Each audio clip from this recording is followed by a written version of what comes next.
नमस्कार, स्वागत है आपका डॉक्टर साहिब में और मैं हूं आपके साथ सौम्य राठी।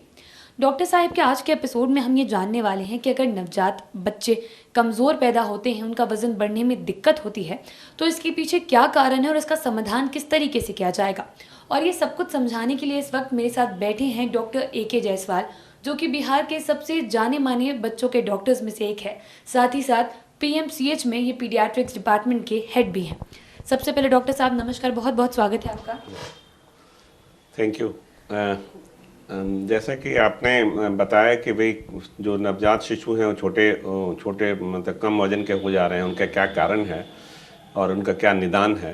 तो मैं ये बताना चाहूँगा अपने दर्शकों को कि नवजात शिशु के छोटे या कम वजन में या कम उनकी लंबाई होने का जो मुख्य कारण है वो है कि माताओं का जो क्या पोषण है और माताओं के शारीरिक स्ट्रक्चर क्या है। जैसे ये होता है इंटरजनरेशनल है। जैसे मान लीजिए कि जो फीमेल गर्ल चाइल्ड बॉर्न होती हैं और उनको यदि प्रॉपर रियरिंग नहीं, जेंडर डिस्क्रिमिनेशन के कारण यदि प्रॉपर उनका खाना पीना नहीं हो पाता है तो वो बच्चियां जो हैं आगे चल के भी कम हाइट की रह जाती, कम वजन के रह जाती हैं। और फिर जब वो खुद एक बच्चे को जन्म देती हैं तो वो बच्चा एक कुपोषित हो सकता है और बच्चा कम वजन का। तो पहला हुआ कि माँ का हाइट, माँ का वजन, माँ का स्वास्थ्य का स्ट्रक्चर कैसा है वो।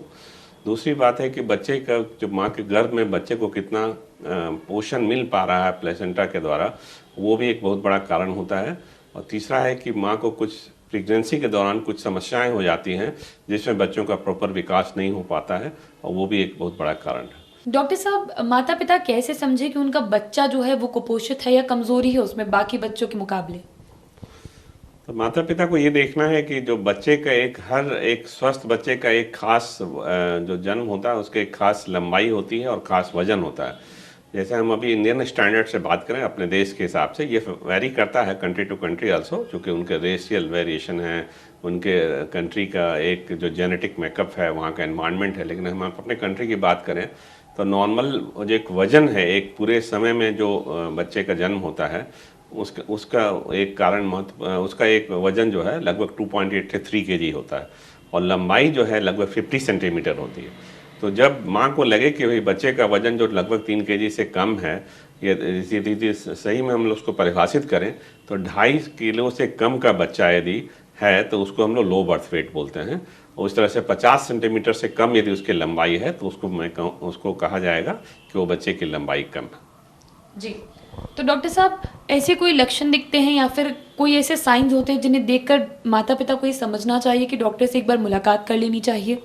जी, तो ये तो मैंने अभी जो बताया कि एक मतलब जन्म के समय क्या है, उसके बाद जो है एक खास पैटर्न है वेट गेन का और लेंथ या हाइट का गेन का। यदि लगे कि एक जैसे शुरुआती में 2 से 3 महीने में लगभग 20 ग्राम या 30 ग्राम पर डे जो है वजन बढ़ना चाहिए, उसके बाद 20 ग्राम पर डे बढ़ता है। उस तरह से लंबाई भी उस हिसाब से बढ़ता है।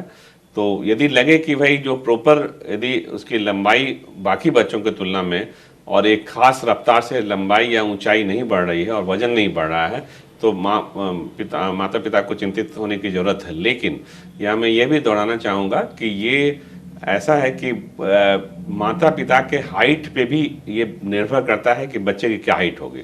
बहुत बार ऐसे पेरेंट्स आते हैं हम लोगों के पास जब वो बताते हैं कि भाई मेरा बच्चा का हाइट नहीं बढ़ रहा है, तो मुझे ये समझाने की ज़रूरत होती है कि भाई माँ और बच्चे की हाइट जो है वो एक जेनेटिक मेकअप पे भी डिपेंड करता है और इन्वायरमेंटल फैक्टर्स पे भी। तो जेनेटिक फैक्टर से मेरा मतलब है कि मदर फादर की हाइट कम है तो उसको हम लोग मिड पेरेंटल हाइट एक कैलकुलेशन होता है, उस हिसाब से हम लोग निकालते हैं, हम लोग प्रिडिक्ट कर सकते हैं कि इस बच्चे की क्या हाइट आपकी होनी है। और दूसरी बात है कि यदि माँ बाप की हाइट ठीक है और बच्चा यदि प्रॉपर उसका न्यूट्रिशन नहीं हो पा रहा, उसको भरपूर उसके खाने पीने का पूरा मतलब पोषण नहीं हो पा रहा है और साथ में बच्चे का यदि इमोशनल सपोर्ट नहीं मिल पा रहा है, वो भी बहुत इंपॉर्टेंट फैक्टर है। मदर को बच्चे को प्यार, अफेक्शन और ये केयरिंग होना चाहिए, तो वो सब यदि नहीं हो पा रहा है तब भी उसके फर्क पड़ता है कि बच्चे का वजन और बच्चे की लंबाई पे होगा। तब कुपोषण का एक बहुत इंपॉर्टेंट कारण है और साथ में पेरेंट्स का क्या उसकी हाइट। जी, डॉक्टर साहब आपने हमें ये तो बता दिया कि बीमारी क्यों हो रही है, लेकिन अब मैं चाहूँगी आप दर्शकों को ये भी बताएं कि इसका इलाज किस तरीके से किया जाता है।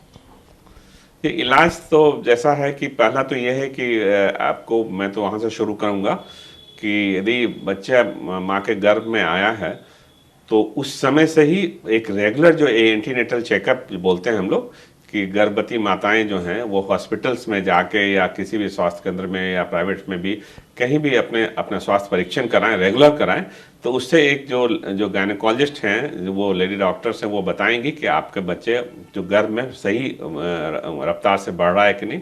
दूसरी बात कि बच्चे का जब जन्म होता है उसके बाद भी आपको, जैसे मैंने ऑलरेडी बताया, उस हिसाब से देखना है। अब रह गया कि इसके उपचार और इसके निदान के बारे में, तो पहली बात तो ये हुई कि जब गर्भ में यदि बच्चा है तो माँ का भरपूर उसके खाने पीने का पूरा ध्यान रखना है, उनको प्रॉपर रेस्ट की बीच में ज़रूरत होती है, वो बिल्कुल ज़रूरी है। अदरवाइज बच्चा माँ से पूरा उसको पोषण सामग्री नहीं मिल पाएगी तो बच्चा वहीं से कुपोषित, कम वजन का बच्चा पैदा होगा। उसके बाद जो बच्चे का जो जन्म होगा, उसके बाद यदि बच्चे को नियम है कि शुरू में ही पहला 1 घंटा में माँ का दूध शुरू कर देना है और उसके बाद पहले 6 महीने तक केवल माँ के दूध पर रखना है निश्चित रूप से, और साथ में 6 महीने के बाद माँ के दूध के अलावा उसे ठोस आहार भी देने की जरूरत होती है, जिसको हम लोग को कम्प्लीमेंट्री फीडिंग बोलते हैं, या ऐसे कस्टमरी उसको अन्नप्राशन बोला जाता है।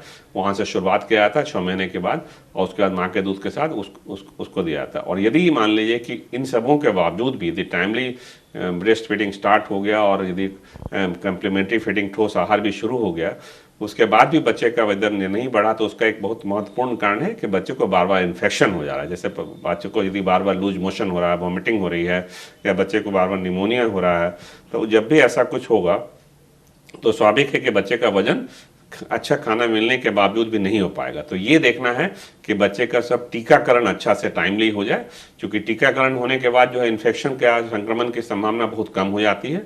और दूसरी बात कि यदि कुछ ऐसा इन्फेक्शन होता भी है तो तुरंत शुरुआत में ही उनको अपने चिकित्सक से मिलना होगा, ताकि इन्फेक्शन को जल्दी से जल्दी कंट्रोल किया जाए। तभी एक बच्चा एक स्वस्थ बच्चा बन के निकलेगा और उसका वजन और उसकी ऊंचाई और लंबाई जो है सही रफ्तार से बढ़ पाएगी। जी, उम्मीद करती हूँ कि डॉक्टर साहब ने जो सारी बातें बताई हैं आपने उन्हें ठीक तरीके से सुना और समझा होगा। इसी के साथ बहुत जल्द मुलाकात होगी अगले एपिसोड में। अगर इस वीडियो को फेसबुक पर देख रहे हैं तो पेज को लाइक करें, यूट्यूब पर देख रहे हैं तो चैनल को सब्सक्राइब करें। कमेंट सेक्शन या मेल बॉक्स के माध्यम से आप बता सकते हैं कि डॉक्टर साहिब से आपके और क्या सवाल हैं। धन्यवाद।